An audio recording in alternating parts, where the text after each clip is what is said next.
ईश्वर कहाँ रहता है, क्या खाता है, क्या पीता है, क्या आप जानते हैं? अगर नहीं जानते तो आइए इस वीडियो के माध्यम से जानते हैं। ईश्वर के बारे में सोचने का सबसे रोचक पहलू यह है कि वे किसी मनुष्य की तरह सीमित नहीं हैं। चलिए इसे रहस्यमय और आश्चर्यजनक ढंग से समझते हैं। सबसे पहले जानते हैं ईश्वर कहाँ रहते हैं। आकाश के परे नहीं हैं, बल्कि हर कण में, वे कण कण में ऐसे व्याप्त हैं जैसे समुद्र में लहरें हों। हृदय गुफा में उपनिषद कहते हैं कि ईश्वर प्रत्येक जीव के हृदय में साक्षी रूप से विराजमान हैं। शून्य और पूर्ण दोनों में, जहाँ शून्यता है वहाँ भी वे हैं, और जहाँ असीम सृष्टि का विस्तार है वहाँ भी वही हैं।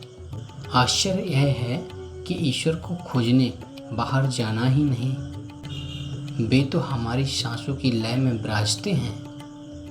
अब जानते हैं कि ईश्वर क्या खाते हैं। वे अन्न या भोजन नहीं खाते क्योंकि उन्हें भूख प्यास नहीं लगती। भक्ति, प्रेम और श्रद्धा ही उनका सच्चा आहार है।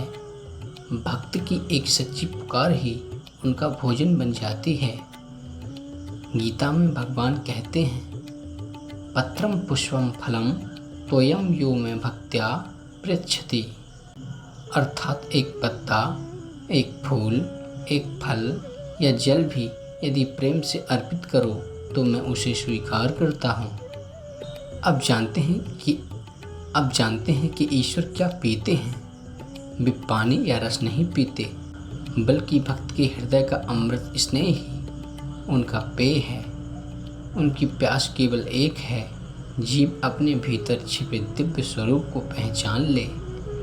इस सारे वृत्तांत का एक ही सार है, ईश्वर का कोई निश्चित घर नहीं है, पर वे हर जगह हैं।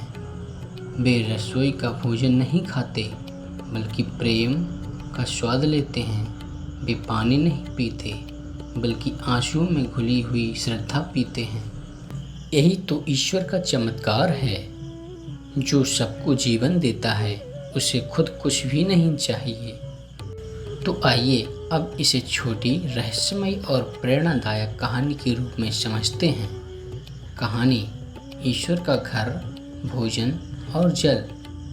एक दिन एक साधक ने ध्यान में ईश्वर से प्रश्न किया, प्रभु आप कहाँ रहते हैं, क्या खाते हैं और क्या पीते हैं? ईश्वर मुस्कुराए और बोले, मैं किसी एक स्थान में नहीं रहता, मैं तो तुम्हारे हर श्वास में, हर धड़कन में और हर तारे की रोशनी में वास करता हूँ। जहाँ तुम मुझे खोजोगे वहीं मैं मिल जाऊँगा। साधक ने पुनः पूछा, तो फिर आप भोजन में क्या खाते हैं? ईश्वर ने उत्तर दिया, मैं अन्न नहीं खाता, मुझे भूख लगती है केवल तुम्हारे प्रेम की। जब तुम निष्कपट भाव से प्रभु पुकारते हो, वही मेरा भोजन बन जाता है। तुम्हारी भक्ति की गंध ही मेरे लिए सबसे मधुर व्यंजन है। साधक ने तीसरा प्रश्न किया, और आप क्या पीते हैं? ईश्वर मुस्कुराकर बोले, मैं जल नहीं पीता, मुझे प्यास लगती है केवल तुम्हारे स्नेह और आंसुओं की अमृत बूंदों की। जब तुम मुझे याद कर आंसू बहाते हो, तो वे ही मेरे लिए मधुर अमृत बन जाते हैं। साधक विस्मय में डूब गया और समझ गया, ईश्वर बाहर कहीं नहीं रहते, वे तो भीतर ही छिपे हैं। उनका घर प्रेम है, भोजन भक्ति है और पेय श्रद्धा है। यही कारण है कि ऋषि मुनियों ने कहा है, ईश्वर को पाने के लिए मंदिर की नहीं, बल्कि हृदय की यात्रा करनी पड़ती है। आइए अब इस रहस्य को और गहराई से वैज्ञानिक और आध्यात्मिक दोनों दृष्टियों से देखते हैं। पहला, आध्यात्मिक दृष्टि से ईश्वर का घर। उपनिषद कहते हैं, ईश्वर सर्वत्र हैं। हृदय गुफा में आत्मा के साथ ही ईश्वर साक्षी रूप में रहते हैं। यही कारण है कि ध्यान करने वाले योगी कहते हैं, मैंने ईश्वर को बाहर नहीं पाया, भीतर पाया है। ईश्वर का भोजन। आध्यात्मिक दृष्टि से ईश्वर को भूख प्यास नहीं लगती, क्योंकि वे अनादि और अनंत हैं। उनका एकमात्र आहार है भक्ति, प्रेम और श्रद्धा। इसलिए कहा गया है, भक्ति ही भगवान का प्रिय प्रसाद है।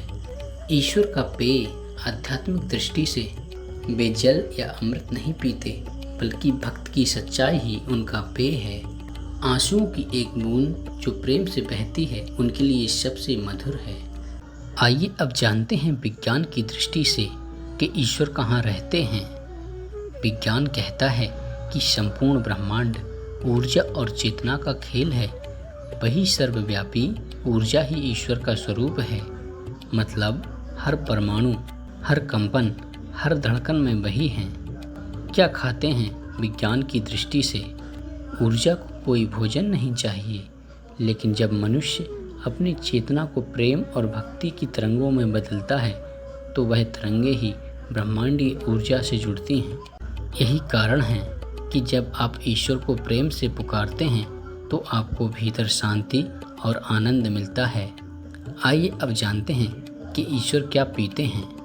ऊर्जा को प्यास नहीं होती, लेकिन जब आप अपने भाव को शुद्ध करते हैं, तो वह कंपन ब्रह्मांड तक पहुंचता है। यही ईश्वर का पेय है, यानी शुद्ध भावना की तरंग। इस सारे वृत्तांत का आश्चर्यजनक निष्कर्ष यही निकलता है। ईश्वर का घर हर जगह है, बाहर ब्रह्मांड में और भीतर हृदय में। ईश्वर का भोजन भक्ति है जो हृदय से निकले। ईश्वर का पेय श्रद्धा है जो आंसू और सच्चाई से प्रकट हो। यही कारण है कि जो मनुष्य प्रेम, भक्ति और श्रद्धा से भर जाता है, वही ईश्वर का सबसे निकटवर्ती हो जाता है। तो ईश्वर बाहर नहीं है, वह तो हमारे हृदय में सदा विराजते हैं, प्रकृति के हर कण में व्याप्त हैं। इसलिए ईश्वर को बाहर ना खोजें, स्वयं के भीतर खोजें।